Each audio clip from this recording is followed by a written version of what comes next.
we're looking right now at the first final prototype of the full-frame zooms by Laowa. We're going to talk more about it with Steven now. DIY Photography's coverage of NAB 2023 is sponsored by Sennheiser, Zhiyun, Small Rig, and B&H. Hey everyone, we're here with Steven from Laowa, and he's going to tell us a little bit more about these Ranger sets. Tell me, what is this? So this is our first full-frame cinema zoom set. We've got a 28 to 75 and a 75 to 180, both T2.9 mod gears lined up set, so they're designed to work very, very well together, and they are a parfocal design. Nice, so a long range of choices. Yeah, a great zoom range. Being able, just the two lenses going from a 28 all the way up to a 180, yeah, opens up some possibilities with just those two lenses. Speaking of possibilities, I'm seeing two lenses that are normally a lot bigger for full frame. What happened here? Yeah, certainly the size of these guys is one of the appealing parts of them. Yeah, being able to consolidate down and get everything into that smaller housed lens. Yeah, these guys should be pretty exciting. Being able to mount and the different kinds of narrative and documentary work that you can do with something a little bit smaller. Yeah, these are going to be pretty impressive. I know this is your first full-frame zoom, but we do have the in the lineup. Tell me what's different between the and these. So the was, I want to say, I think the lens was Laowa's very first cinema first lens. We've had a couple of other cinema designed lenses that have been modifications of the photo lenses that we make. The was the first cinema lens. Dedicated Super 35, 25 to 100 millimeter focal length. So just in that one lens, you've got a huge range.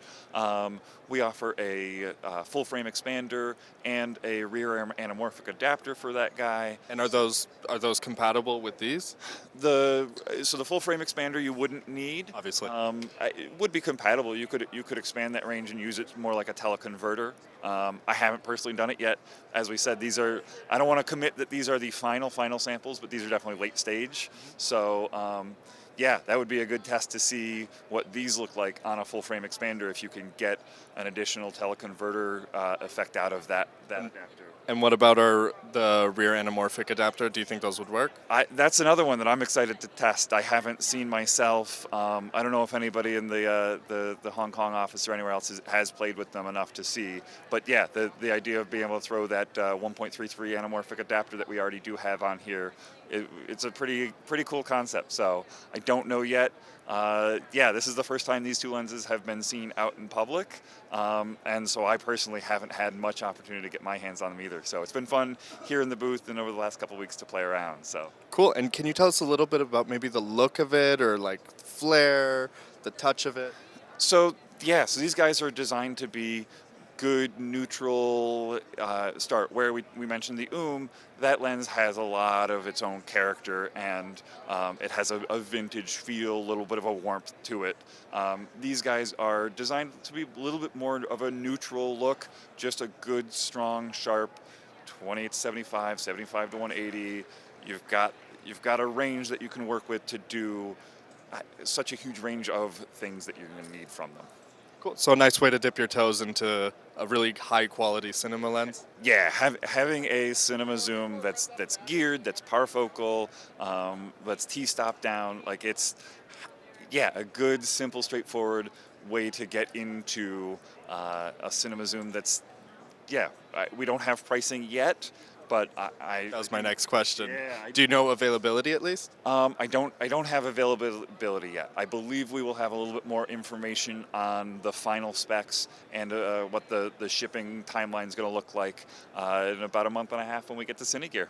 Well, since we've talked so much about the I'll just ask you like this: are we looking at over or under in terms of price? Oh, that's a good challenge. So the did just have a price drop.